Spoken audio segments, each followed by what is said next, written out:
Chama chetu tawala, chama cha mufanye kazi na Rais Ruto na mfanye kazi na Governor Lati Lelelit. Pia na kuvua hii, ushikilie hiyo huko, na mvalisha hii. Ni fire si fire, ni noma si noma.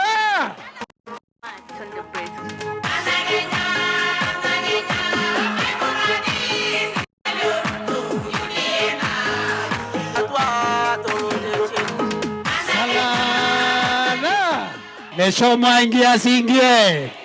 Wangapi wanasema Leshomo ingia.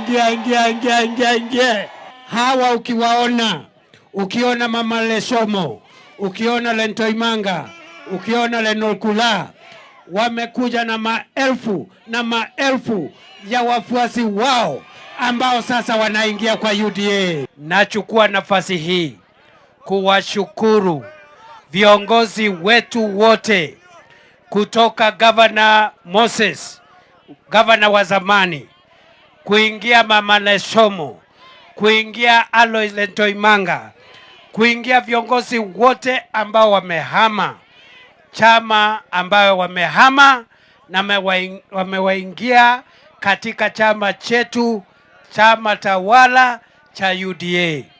Kwa niaba ya Rais wa Jamhuri ya Kenya, ambaye pia ndio kiongozi wa chama chetu, na wakaribisha wenzangu, karibuni kwa chama, karibuni tujenge serikali, karibuni tujenge taifa, kwa sababu sisi wana UDA tunaamini ya kwamba taifa letu ni moja, na taifa letu ndio lisonge mbele.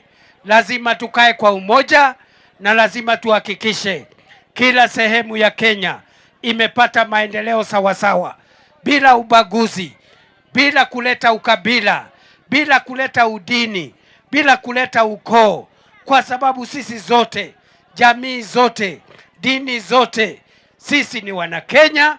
Hii ni nchi yetu na lazima tupate maendeleo.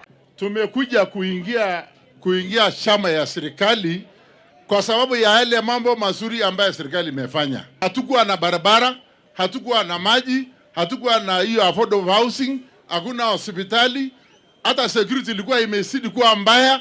Kwa hivyo hii tunaona hii serikali inaangalia Wakenya wote. Ama namna gani?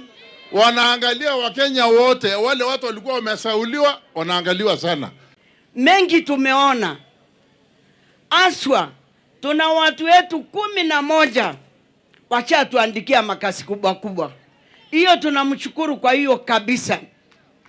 Ya pili, ametuonesha mengi. Kuna hizi manyumba zinajengwa Kenya mzima, na sisi wa Samburu pia tumeona hizo ghorofa zikipanda, na hiyo ni kitu moja tunajua pia Samburu inaendelea ama inatambulika.